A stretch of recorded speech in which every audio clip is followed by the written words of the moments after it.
Movie की starting में एक लड़की भागते हुए आती है और एक रूम में घुस जाती है। वो वहाँ पर देखती है कि एक लड़का खुद को पॉर्न देख के सेटिस्फाइड कर रहा है और वो एक दूसरे को देख लेते हैं। नेक्स्ट सीन में हमें बताया जाता है हॉस्टल के रूम में 3 दोस्त मिलकर एरोटिक वीडियोस देख रहे होते हैं। तभी उनमें से एक लड़का उठता है और वो उठकर देखता है कि उसके पैरों के नीचे चूहे की एक पूंछ दबी हुई है। ये देखकर वो बहुत ज्यादा जोर से चिल्लाता है। उसे चिल्लाता हुआ देख दोनों दोस्त भी बहुत ज्यादा डर जाते हैं और बेड के ऊपर चढ़ जाते हैं।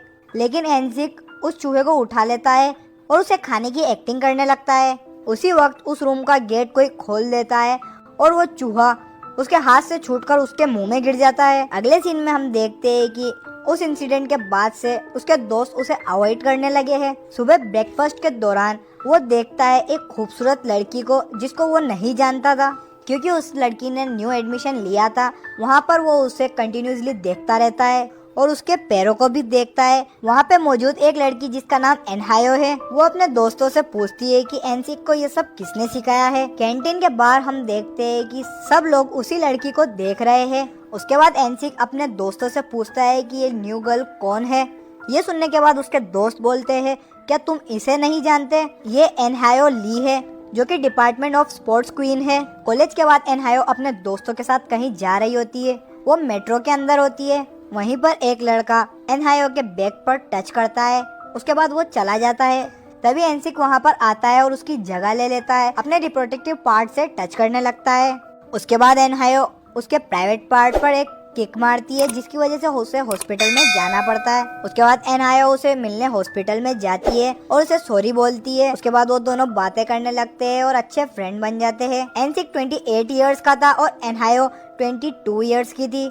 बातें करते करते एनसिक बोलता है कि तुमने मुझसे कहा था कि तुम मुझसे कुछ भी रिक्वेस्ट करोगे तो मैं मना नहीं करूंगी। नेक्स्ट सीन हमें स्कूल के अंदर बताया जाता है, जहां पर एनसिक और एनहायो और बाकी सारे स्टूडेंट्स भी साथ में होते हैं। वो आपस में बात करते हैं। जिनके पास क्लब रूम नहीं है वो स्टूडेंट्स एरोबिक रूम शेयर करते हैं। उसके बाद एरोबिक रूम में दिखाया जाता है जहाँ पर उनकी टीचर उन्हें डांट रही होती है और बोलती है क्या मजाक चल रहा है ये सब, सेमेस्टर खत्म होने से पहले आप किसी भी बॉय को यहाँ पर नहीं ला सकती। उसके बाद वो क्लास लेना स्टार्ट कर देती है।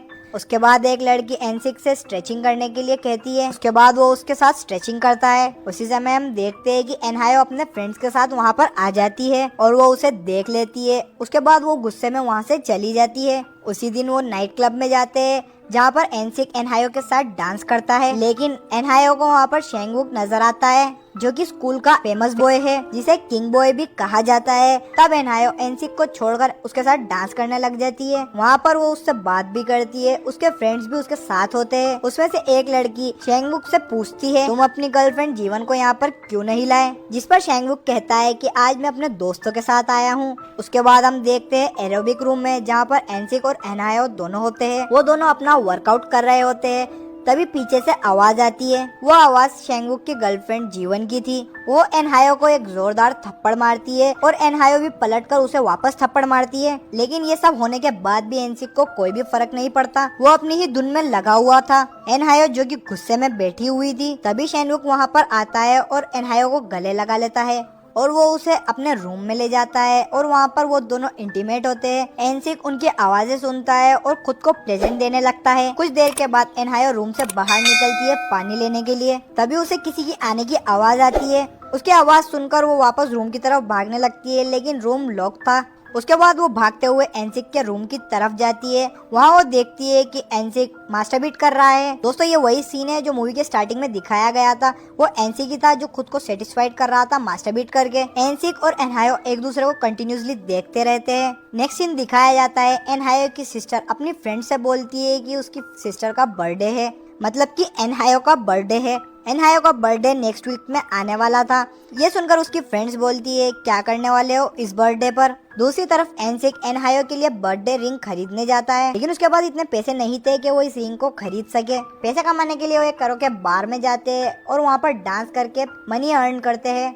इसी बीच एनहायो को पता चलता है कि वो प्रेग्नेंट है और वो ये सब शेंगवुक को जाकर बताती है, लेकिन वो उसे बोलता है कि तुमने प्रिकॉशंस नहीं लिया। नेक्स्ट डे शेंगवुक एनहायो से जाकर मिलता है और वो उसे अपना एटीएम कार्ड देता है। इस बात पर एनहायो गुस्सा करती है और उसका कार्ड उसके मुंह पर मार के चली जाती है। उसी शाम एनहायो क्लब रूम लौटती है जहाँ पर उसके दोस्तों ने उसके लिए सरप्राइज बर्थडे पार्टी प्लान की थी। वहाँ पर एनसिक उसके फेस पर केक मारता है और उसे रिंग देता है, लेकिन एनहायो पहले से परेशान थी और ज्यादा गुस्से में थी। इन सब के बाद उसे और भी ज्यादा गुस्सा आ जाता है और वो एनसिक के मुंह पे थप्पड़ मार देती है। नेक्स्ट टाइम देखते हैं कि एनहायो एनसिक को कॉल कर मिलने के लिए बुलाती है। एनसिक को ये सुनकर ऐसा लगता है कि आज फाइनली वो उसके साथ डेट पर जाएगी। उसके बाद वो अच्छे से रेडी होता है और वो अपने हेयर स्टाइल करता है और वो हेयर स्टाइलिंग के लिए स्ट्रॉबेरी जैम लगाता है। हाँ, आपने सही सुना, जैम। लेकिन एनहायो उसे हॉस्पिटल में लेकर जाती है उसका अबॉर्शन कराने के लिए। इस बात पर एनसिक थोड़ा उदास हो जाता है। एनहायो बहुत ज्यादा दुखी थी क्योंकि उसका अबॉर्शन हो चुका था। उसके बाद हम देखते हैं कि एनसिक बार बार अपने बालों में से मक्खियों को उड़ा रहा था क्योंकि उसने अपने बालों में स्ट्रॉबेरी जैम लगाया था। उसके बाद वो एनहायो की बहुत अच्छी तरीके से केयर करता है और उसका बहुत ज्यादा ध्यान रखता है क्योंकि वो उससे बहुत ज्यादा प्यार करता था। वो उसे हर तरीके से खुश रखना चाहता है, जिसलिए वो उसे क्लीन करता है और उसका हर तरीके से ख्याल रखता है। ये सब देखकर एनहायो इमोशनल हो जाती है। एनहायो को हंसाने के लिए एनसिक तरह तरह के नाटक करता है। वो सिर्फ उसे खुश देखना चाहता था, वो उसे हंसाने के लिए हर मुमकिन कोशिश करता है। ये सब देखकर एनहायो बहुत ज्यादा दुखी हो जाती है और बहुत रोती है।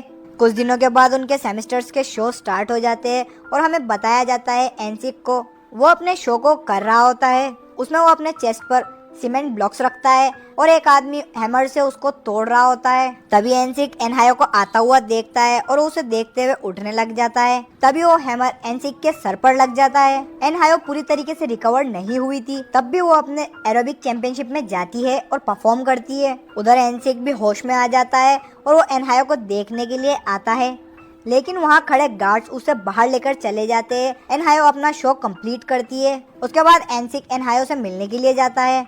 वहाँ पर वो देखता है कि एनहायो को बहुत ज्यादा ब्लीडिंग हो रही थी। उसके बाद वो उसे हॉस्पिटल में लेकर जाता है। एनसिक को बहुत ज्यादा गुस्सा आ रहा था। उसके बाद वो गुस्से में उठकर शेंगुक के पास जाता है। वो वहाँ पर अपने दोस्तों के साथ मजे कर रहा था पार्टी में। वहाँ जाकर एनसिक उसे बहुत मारता है और वापस एनहायो के पास चला जाता है। अब एनसिक और एनहायो बहुत ज्यादा खुश है और उसके बाद ये मूवी यहीं पर एंड हो जाती है। तो इसी के साथ आज का वीडियो हम खत्म करते हैं। अगर आपको अच्छा लगा तो प्लीज इस वीडियो को लाइक और कमेंट जरूर कर दीजिएगा। मैं बहुत सारी मूवीज लेकर आता रहता हूँ, तो प्लीज इस चैनल को सब्सक्राइब कर दीजिए और बेल नोटिफिकेशन आइकॉन दबाना मत भूलिएगा। हम फिर से मिलेंगे और एक नई मूवी के साथ। तब तक के लिए थैंक यू और आप अपने आप का ख्याल रखिए।